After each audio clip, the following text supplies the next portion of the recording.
Assalamualaikum warahmatullahi wabarakatuh. Nah, berjumpa lagi bersama saya di My English Class Channel.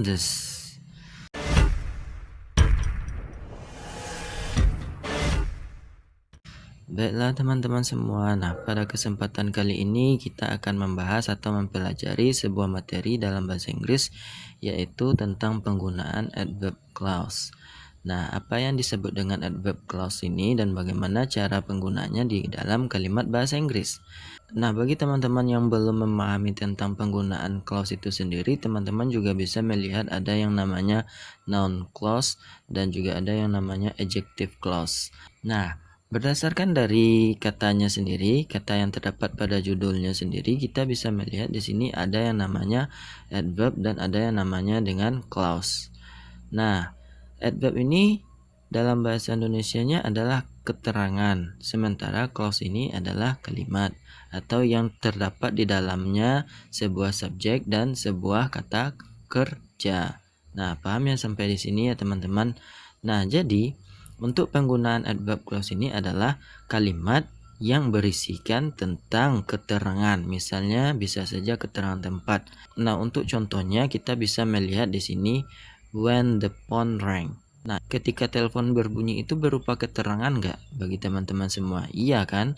Nah, jadi inilah yang disebut dengan adverb clause itu sendiri. Paham ya teman-teman sampai di sini? Nah, atau misalnya saya juga bisa mencontohkan yang lain, seperti ketika dia pergi, ketika dia makan. Nah, itu merupakan kata-kata keterangan atau yang disebut juga dengan penggunaan adverb clause itu sendiri. Jadi, klausa yang berisikan tentang keterangan. Bisa jadi keterangan tempat, keterangan waktu, dan keterangan lain-lainnya. Paham ya teman-teman sampai di sini? Nah, di sini saya membikinkan beberapa contoh. Nah, mungkin ini sudah cukup contohnya bagi teman-teman semua dalam membuat yang namanya adverb clause itu. Nah, kalau secara rumus dalam bahasa Inggris yang dibilang dengan adverb clause itu merupakan adanya sebuah kalimat yang di dalamnya terdapat subjek dan predikat atau subjek dan kata kerja.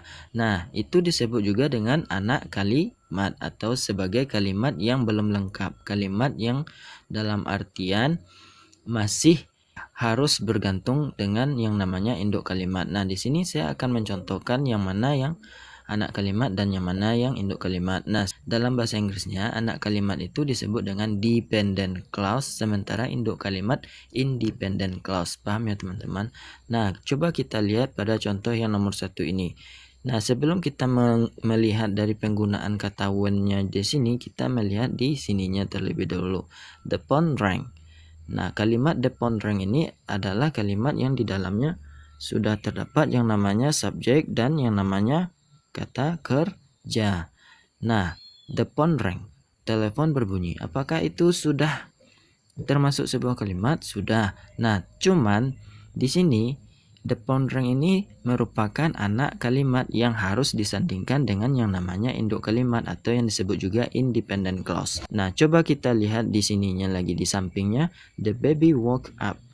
Anak bayi terbangun. Dalam definisi dari bahasa Inggris atau kalimat yang di sini, berarti ini adalah independent clause. Independent clause dalam artian dia bisa berdiri sendiri. Nah, paham ya teman-teman sampai di sini? Nah, lanjut kita kepada contoh yang kedua, ketiga, dan selanjutnya. Nah, untuk penggunaan dari kata penghubungnya itu sendiri antara anak kalimat dan induk kalimat. Kalau yang bagian contoh pertama ini kita mencontohkan dengan penggunaan when, ketika. Nah, untuk yang contoh yang kedua, kita menggunakan kata penghubungnya yang seperti after ini. After she graduates, she will get a job. Dari contohnya ini kita juga bisa melihat she graduates ini berarti ada subjek, ada verbnya di sini. Berarti ini disebut dengan anak kalimat. Dan after she graduates dalam artian setelah dia tamat atau setelah dia lulus.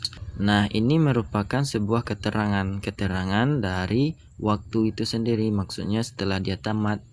Nah, paham ya teman-teman sampai di sini. Nah, untuk penggunaan independent clause atau yang disebut juga dengan induk kalimatnya, she will get a job.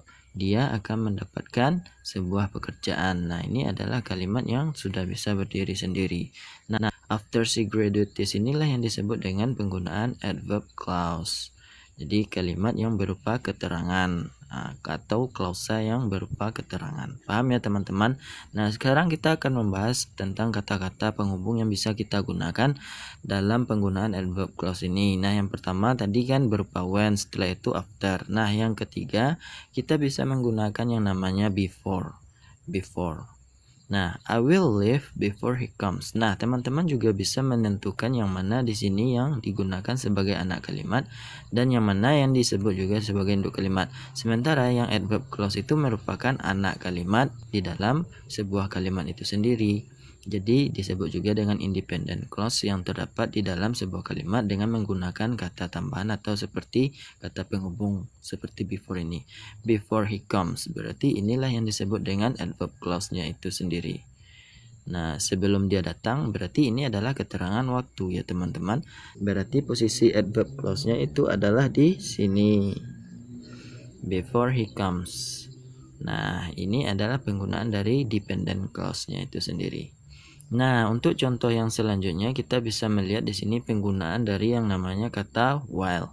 While I was walking home, it began to rain. Nah, saat saya sedang ke rumah atau sedang berjalan ke rumah, nah penggunaan dari adverb clause-nya ini adalah ini, di saat dia sedang berjalan di rumah. Nah, hari mulai hujan. Nah, paham ya sampai di sini teman-teman. Jadi adverbnya itu adalah dari while I was walking home ini. Nah, ini di sini kita menggunakan yang namanya kata while, artinya di saat. Nah, selanjutnya I haven't seen him since he left this morning. Nah, di sini kita bisa melihat juga ada dua kalimat I haven't seen him. Berarti saya tidak melihatnya sejak dia pergi pagi ini. Nah, jadi penggunaan dari adverb clause-nya itu adalah dari since he left this morning. Sejak dia pergi pagi ini. Nah, ini adalah berupa keterangan yang terdapat dalam kalimat ini. I haven't seen him since he left this morning. Nah, paham ya teman-teman sampai di sini. Nah, untuk penggunaan dari katanya itu sendiri yang menghubungkan dua kalimat ini adalah since ini, semenjak atau sejak. Paham ya teman-teman? Nah, karena di sini ada beberapa contoh yang saya terapkan dengan menggunakan tenses yang berbeda, seperti halnya kalau di sini teman-teman bisa melihat di sini adalah penggunaan dari present perfect tense, di sini penggunaan dari past continuous tense, di sini adalah penggunaan dari past tense. Nah, di sini adalah penggunaan dari future tense. Nah, untuk mempelajari itu semua, teman-teman bisa mencek atau melihat isi video saya yang ada di dalam channel ini tentang tenses yang sudah saya ajarkan kepada teman-teman semuanya, seperti yang ada di sini semua sudah saya jelaskan. Nah, paham ya teman-teman? Nah, yuk kita lanjut ke contoh yang berikutnya. Di sini kita menggunakan kata penghubungnya yaitu until. We stayed there until we finish our work. Nah, ini artinya di sini kita mendapati dua kalimat. Yang pertama penggunaan dari past tense dan di sini penggunaan past tense juga. Nah, untuk penggunaan dari verb clause itu kata penghubung yang digunakan adalah until. Nah, we stayed there, kita tinggal di sana sampai kita menyelesaikan tugas kita atau sampai kita menyelesaikan pekerjaan kita. Nah, paham ya teman-teman sampai di sini. Nah, untuk contoh yang selanjutnya kita menggunakan yang namanya kata seperti by the time. By the time he arrived, we had already left. Nah, di sini kita bisa melihat sewaktu dia datang, kita telah pergi meninggalkannya. Nah, jadi penggunaan by the time di sini juga bisa kita terapkan di dalam penggunaan adverb clause. Nah, adverb clause-nya itu sendiri pada by the time he arrived, berarti sewaktu dia datang.